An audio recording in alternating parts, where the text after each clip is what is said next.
Bismillahirrahmanirrahim. Wassalatu wassalamu ala rasulillah.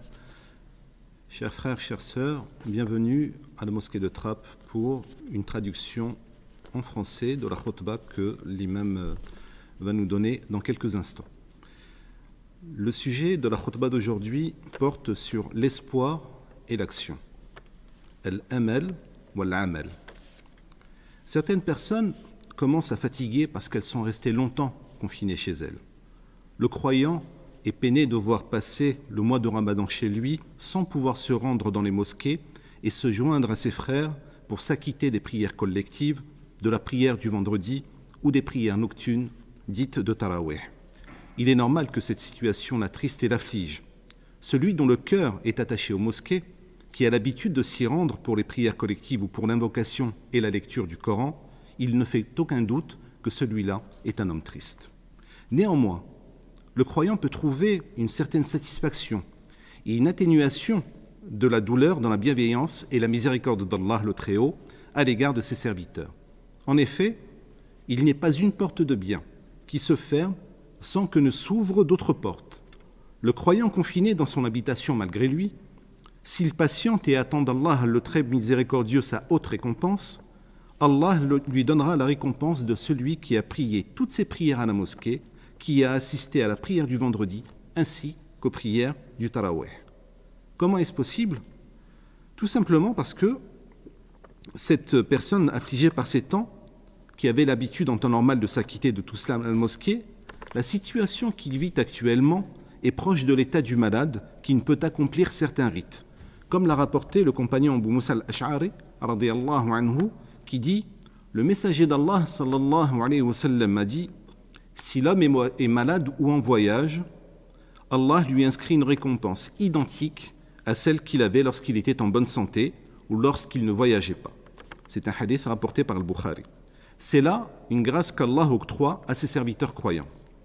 Ce qui est interdit aux croyants, en revanche, c'est de sombrer dans la désolation et le désespoir, quelles que soient les circonstances. Il ne doit ni se désoler, ni désespérer. Bien au contraire, il doit vivre tout en plaçant son espoir en Allah jusqu'à ce qu'il puisse agir dans le but de satisfaire Allah le Très-Haut. Allah a fait que la vie ici-bas est en soi en perpétuel changement. Elle ne se présente jamais à qui que ce soit sous le même aspect. S'y côtoient le bien et le mal, la perversité et la bonté, la joie et la tristesse, ainsi que l'espoir et l'affliction. L'espoir et l'optimisme sont tels des rayons qui illuminent le chemin de l'homme. Ils lui donnent la force d'agir, de persévérer et d'endurer. Le commerçant qui s'aventure dans les voyages et qui fait face aux nombreux dangers qui le guettent nourrit toujours l'espoir de gains futurs. Celui qui parvient à rendre agréable le goût amer de son médicament nourrit l'espoir d'une guérison, bien entendu. Celui qui invite le croyant à combattre ses passions et à se soumettre à son Seigneur nourrit l'espoir de gagner son paradis et sa satisfaction. S'il commet un péché, il ne désespère pas de la miséricorde divine, s'attachant pour cela au propos d'Allah le Très-Haut. Dit, ô mes serviteurs, qui avez commis des excès à votre propre détriment, ne désespérez pas de la miséricorde d'Allah, car Allah pardonne tous les péchés. Oui, c'est lui le pardonneur, le très miséricordieux. Combien serait insupportable la vie sans la largesse offerte par l'espoir ? L'espoir, avant tout cela, est quelque chose au goût agréable, qu'il se réalise d'ailleurs ou pas. Allah a certes proscrit le désespoir, l'a même interdit, et l'a comparé à de la mécréance. Le Très-Haut a dit « Ô mes fils », donc faisant référence à l'histoire de Yusuf alayhi salam et donc de son père Yacoub, « Partez et enquérez-vous de Joseph et de son frère, et ne désespérez pas de la miséricorde d'Allah. Ce sont seulement les gens mécréants qui désespèrent de la miséricorde d'Allah. » Concernant le désespoir, Allah a dit, il dit, et qui désespère de la miséricorde de son Seigneur, sinon les égarés ? C'est pourquoi l'espoir est indispensable dans la vie de l'homme. S'il n'y avait pas d'espoir, les sciences ne se seraient jamais développées, les inventeurs n'auraient rien inventé et les explorateurs n'auraient rien découvert. S'il n'y avait pas d'espoir, aucune famille ne se serait constituée, aucun message n'aurait abouti et aucune nation ne se serait élevée. Nous avons un exemple vivant en la personne du messager d'Allah, sallallahu alayhi wa sallam. Il resta près de 13 ans à la Mecque à appeler son peuple à embrasser l'islam. Son peuple lui opposèrent des moqueries et raillèrent le Coran. Ils lui opposèrent aussi des mensonges. et infligèrent des tourments et des tortures à ses compagnons. Malgré tout, il ne perdit pas espoir. Le mal infligé par les associateurs à ses compagnons ne cessait d'augmenter. Il leur commanda de se réfugier auprès des Abyssins et, l'air confiant et assuré, leur dit « Dispersez-vous sur la terre, Allah vous rassemblera ». L'un de ses compagnons, qui s'appelait Khabbab ibn al-Arat, se rendit auprès du messager d'Allah sallallahu alayhi wa sallam. Sa maîtresse, donc celle qu'il possédait, avait marqué son dos au fer chaud. Il ne supporta plus ces châtiments répétés et dit au messager d'Allah alors qu'il souffrait « Pourquoi n'invoques-tu pas Allah contre eux ?»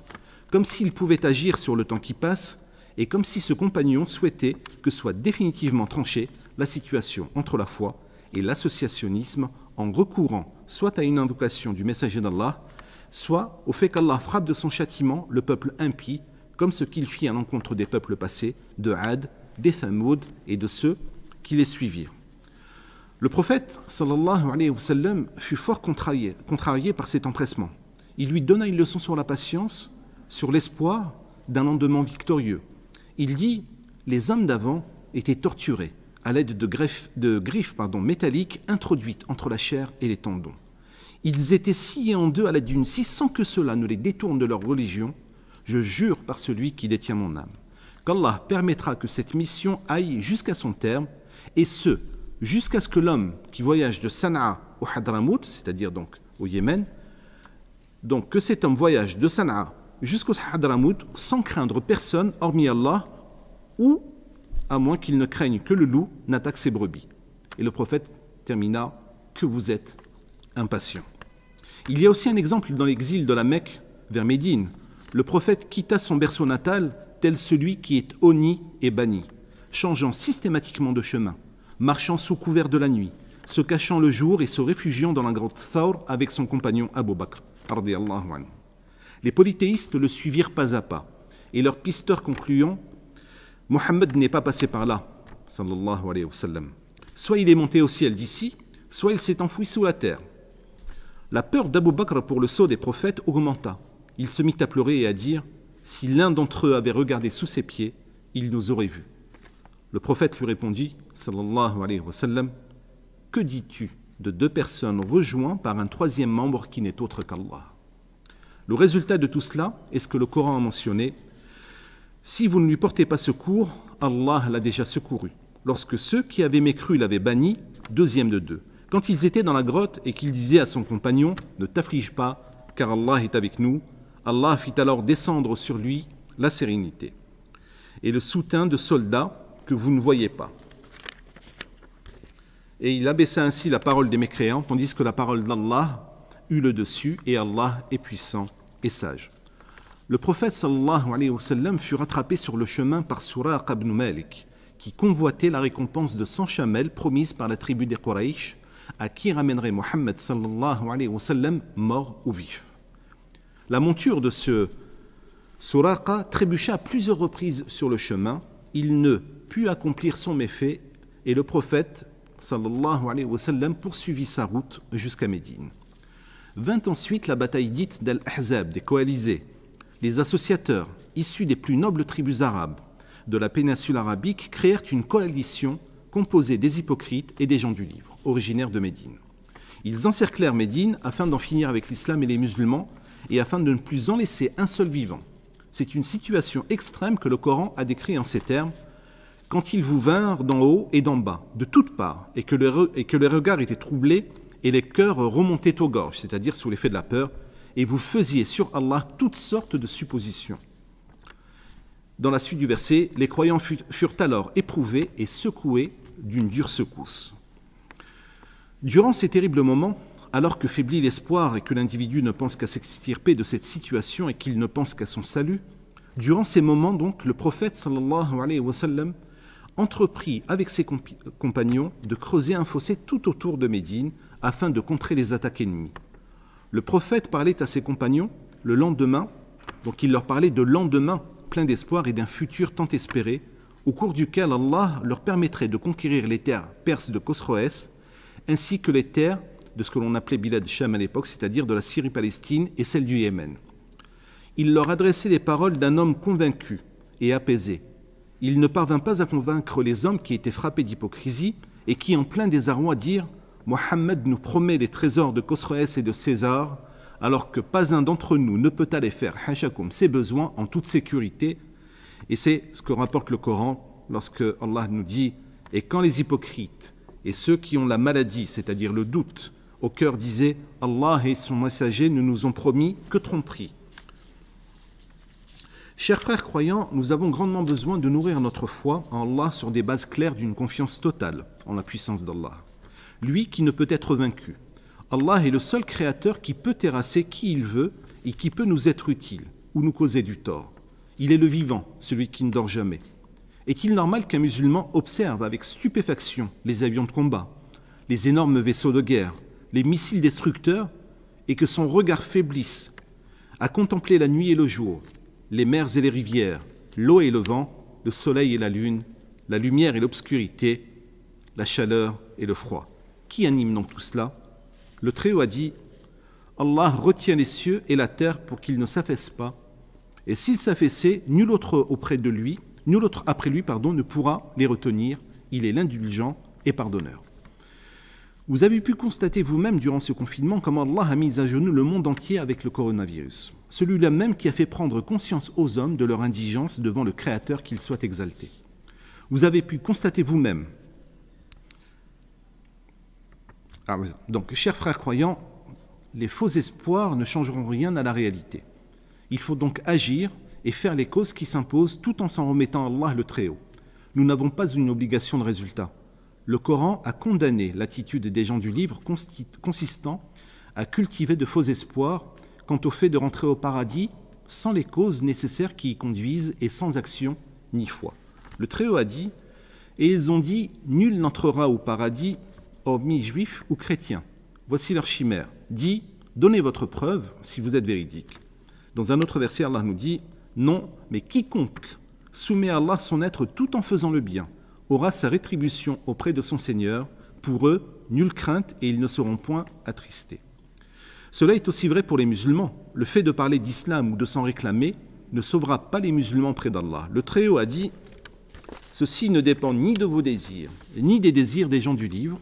Quiconque fait un mal sera rétribué pour cela, et ne trouvera en sa faveur hors d'Allah ni allié, ni secoureur. Et quiconque, homme ou femme, fait de bonnes œuvres, tout en étant croyant, les voilà ceux qui entreront au paradis, et on ne leur fera aucune injustice, fût-ce d'un creux de noyau de date. C'est pourquoi Allah nous a ordonné d'agir et de faire les causes nécessaires, celles qui font du musulman quelqu'un de fort dans sa religion et dans sa vie, et que personne ne peut influencer. L'action et le mouvement font partie de ces règles intangibles dans la tradition d'Allah subhanahu wa ta'ala, règles à propos desquelles le Coran nous a informé qu'elles étaient immuables. Ces règles qui ne permettent ni aux paresseux, ni aux négligents d'obtenir ce qu'ils souhaitent. Les règles intangibles dans la tradition d'Allah ne se distinguent aucunement quand il s'agit de récompenser le fruit du travail entre le croyant et qui que ce soit d'autre. Celui qui agit est récompensé, et celui qui n'agit pas n'obtiendra rien, quelle que soit sa religion et sa conviction. C'est une règle. C'est pourquoi le croyant est toujours poussé à agir afin qu'il n'aille pas à l'encontre des lois divines qui régissent l'univers et qu'il ne se trouve lui-même victime de ces mêmes règles, se trouvant ainsi parmi le nombre des gens perdus à jamais. Wassalamu alaikum wa rahmatullahi wa barakatuh.